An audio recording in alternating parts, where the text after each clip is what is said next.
आज हम इस शॉर्ट मीटिंग को इसलिए कॉल अप किया है कि थोड़ा डिस्कस ही करना था कि सेशन क्लोज हो रहा है and we have to discuss some important points. So क्या हमारा सिलेबस सारा कंप्लीट है? यस मैम, हमें जो सिलेबस का टाइम बताया था 20 दिसंबर की हमें डेडलाइन दी गई थी कि इस तक आपका सिलेबस जो कंप्लीट होना चाहिए, तो वो हमारा इंशाल्लाह कंप्लीट हो चुका है। अब हमारी रिवीजन चल रही है, उस हिसाब से अब हम रिवीजन ले रहे हैं हर सब्जेक्ट की। ठीक है, तो सिलेबस डिस्ट्रीब्यूशन के बाद जैसे हम पिछले 3 सालों में लेकर चलते रहे हैं, तो वैसा ही पैटर्न एग्जाम्स का लेकर चलेंगे या कुछ हम यहाँ कर रहे हैं? हम इस बार एग्जाम में हमने जो सिलेबस में जो हमारे चैप्टर्स हैं उनमें से हमने एक क्विज बनाया है, filling the blanks MCQs short question. उससे वो बनाया हमने, उससे बच्चों की बहुत अच्छी तैयारी हो गई है। और ये हमने नया किया है कि हमने कोई सिस्टम रखा है। जिसकी वजह हमारे पेपर्स पिछले साल भी हुए थे कि स्पेल्टन रीडिंग और इन सब की चीज़ों का हमने पेपर के साथ रिटर्न पेपर के साथ ले लिया था, अलग से डेटशीट मेंशन की। इस साल भी हम इंशाल्लाह ऐसा ही करेंगे कि हम अलग डेटशीट में हम अलग डेज में स्पेल्टन और रीडिंग का टेस्ट ले लेंगे, मार्क्स उसके हम लेंगे। ठीक है, और ये जो क्विज है ये रिटन होगा ओरल? ये एक और ठीक है, और ये उसी सिलेबस में से जो आपने दिया हुआ है? जी बिल्कुल उसी सिलेबस से है जो सारा यकीन है कि इस दफ़ा भी हमारा जो एनुअल डे शीट है उसके 2 फेजेज होंगे। एक फेज में हमारा रीडिंग का और स्पोकन का एप्टीट्यूड टेस्ट हो जाएगा, और उसके साथ हमारा जो जैसे जीके है या कंप्यूटर वगैरह, तो इसको कैसे लेके चलना है? जीके और कंप्यूटर की बुक नहीं है हमारी, हम उसमें हमने प्रोजेक्ट्स बनवाए हैं, उनकी प्रेजेंटेशन भी होंगी, उनकी हमने ग्रेडिंग करनी है। और जीके और कंप्यूटर के अलग से वाइवा हमने दिया है बच्चों को, वो हमने ओरल सुनना है। ठीक है। अच्छा, कंपैरेटिवली बुक सिस्टम से ये ज़्यादा बेहतर है या बुक सिस्टम ज़्यादा बेहतर है? रिटर्न एप्लीकेशन है वो खत्म होना चाहिए, कंसेप्शन स्टडी होनी चाहिए। तो बेस्ट है कि जो हम ये क्विज टाइप और ये वाइवा टाइप इस तरह लेते हैं ना, ये ज़्यादा बेस्ट ऑप्शन है। इसमें ये है कि बच्चों को हम वीडियोस वगैरह शेयर कर देते हैं या दिखा देते हैं, उससे जो बच्चा देख के इसको सीखते हैं, कंसेप्शन इसके कंसेप्ट ठीक है। अच्छा, अभी तो चलिए हम इस पैटर्न को लेकर चलेंगे। अभी आप 3 साल पे आप देख रहे हैं, हम इस पैटर्न और इस सिस्टम को रन किया है, तो क्या आने वाले जो हमारा सेशन है उसके लिए कुछ आप प्लान कर रहे हैं? आपने एक्सप्लोर रिसर्च किया, स्टडी किया? जी जी बिल्कुल, कंपैरेटिवली दुनिया के जो तालीमी निज़ाम है उसके ऊपर? उसके मुताबिक तो हमने किया है कि दुनिया में जो तालीमी निज़ाम है उससे हम काफ़ी पीछे हैं। क्योंकि जैसे फिनलैंड वगैरह में देखिए, जैसे आपने देखा है काफ़ी तालीमी निज़ाम जो है उनसे हम काफ़ी पीछे हैं। बच्चा एक 7 साल का लेते हैं और हम लोग 3 साल का लेते हैं। इंशाल्लाह इस कोशिश ये है कि हम करेंगे कि इस पे भी हम आए, लेकिन आहिस्ता आहिस्ता ही आएंगे। वो भी है कि सब मिल के करेंगे। जी सर, जैसे हमने ये शॉर्ट मीटिंग जो कॉल अप की थी, ये यही था कि हम जो एजुकेशन में या एग्जाम सिस्टम में रिफॉर्म्स लाना चाह रहे हैं 21st सेंचुरी स्किल्स के मुताबिक। तो उस पर ये था कि क्योंकि फुल टाइम ये लोग देखते हैं इन सारी चीज़ों को, तो इनका जो एक्सपीरियंस है जो पेरेंट्स के साथ बच्चों के साथ रहा, और फिर जो रिजल्ट हमने हर सेशन का निकाला उसका परसेंटेज सक्सेस उसका देखना, तो उसमें जो हमें लगा कि जो हमने अभी लास्ट टाइम भी लेके गए थे, तो हम उसको थोड़ा मॉडिफाई करना चाहते थे। उसके लिए हमने फिर ये एक शॉर्ट मीटिंग भी रखी थी कि ठीक है, ये हमारा एक क्लोजर है, उसमें लोगों को साथ लेके चलना, उनको अपने साथ में लाना, और उसके बाद हमारे एग्जाम सिस्टम में फर्दर रिफॉर्म्स लाना। बिकॉज आफ्टर दिस हमने जब 26 फैब से क्लासेस शुरू करनी है, तो उस वक्त हमारा क्या मोटिव होगा, क्योंकि हमने अपनी जो रिफॉर्म्स हैं वो पहले दिन से ही इंप्लीमेंट कर लेनी है असेसमेंट के लिहाज से। तो उसमें आप क्या कहते हैं कि आपको ये जो हमारा एक स्टेप है ये कैसा लगा है? ये एक तो बहुत अच्छा है, और वैसे भी दुनिया के अंदर सबसे बेहतर यही होता है कि तब्दीली आती रहनी चाहिए। जो ठहराव होता है वो जो है खराबियाँ पैदा करता है। आप देखें कि जिस जगह तालाब में पानी होता है, तो वो पानी कुछ अर्से बाद स्मेल देना शुरू कर देता है, और उसी तरह वही पानी जब किसी नहर में बह रहा होता है तो वो पीने का पानी होता है और वो साफ़ पानी होता है ना। तो इसी तरह से एक बहती चीज़, एक चलती चीज़, जो वक्त और हालात के मुताबिक जो तब्दीलियाँ होती हैं वो अच्छी होती हैं।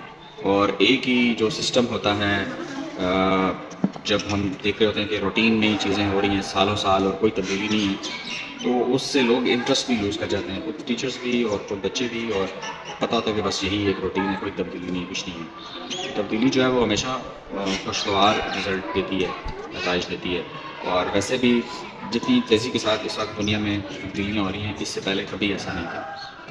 टेक्नोलॉजी ने रोज़ बरोज़ एक नई इजाद आती है और एक दुनिया पूरी बदल के रख देती है। आप देखें, आज से 20 साल पहले को अगर आप देखें, तो जब ये एंड्रॉइड मोबाइल आया, तो इस मोबाइल ने दुनिया में कहा कि ये आज की सबसे बड़ी वो है, और इस मोबाइल ने दुनिया से बदल के रख दी।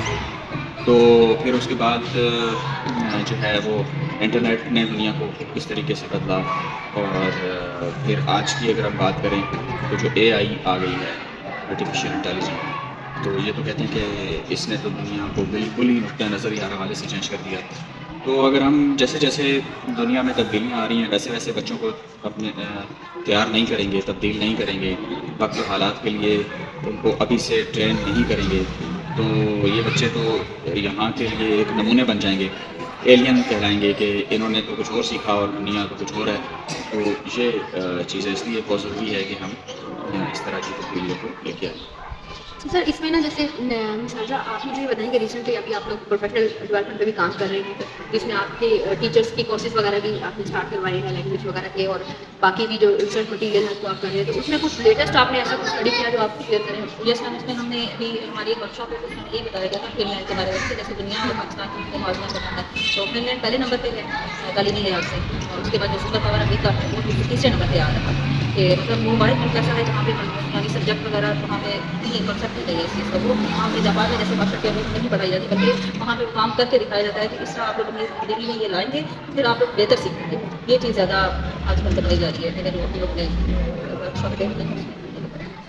अभी क्योंकि लास्ट जो आप लोगों की वर्कशॉप वगैरह हुई और जो हमारी आपस में डिस्कशन वगैरह हुई, उसी की बेस पे हमने लास्ट ईयर भी और इस ईयर भी आपने देखा होगा कि हमने मार्शल करूम का सब्जेक्ट नहीं पढ़ाया, और इस तरह हमने रमज़ान में भी एक स्पेशल रमज़ान का सिलेबस लेके चले थे हम, क्योंकि व्हाट वी बिलीव कि हम अगर यहाँ पे आ रहे हैं फुल टाइम यहाँ लगा रहे हैं और हमारे ज़िम्मे एक बहुत बड़ा मकसद है जो कि बच्चों की नशोनुमा, तालीम और तरबियत ये सब है, तो उस लिहाज से आई थिंक ये जो आपका जो स्टडी आपने किया, ये जो आपकी जो फाइंडिंग्स हैं थ्रू आउट 3 सेशंस में, ये हमारे लिए बड़ी हेल्पफुल है, बिकॉज अभी सेशन क्लोज के बाद न्यू सेशन का जो प्लानिंग है उसमें ये एक वाइटल रोल प्ले कर रही हैं। बच्चों में हमने बहुत वाज़ह फ़र्क देखा इस साल, और जिसमें हमें लोगों को होता है कि एक्टिविटीज़ करवाई जाती हैं तो बच्चों का वेस्टेज होता है, लेकिन हमें उससे बहुत बेहतर रिस्पॉन्स मिला। हमारे बच्चे वो जो इतना एक्टिव पार्टिसिपेशन नहीं करते थे क्लासेस में, वो बहुत आगे आए, लेक्चर कॉन्टेस्ट किए, हर तकरीर के मुकाबले किए, अभी हमारा साइंस एग्जीबिशन आ रहा है उसमें भी बच्चों ने बहुत अच्छे मॉडल्स बनाए हैं।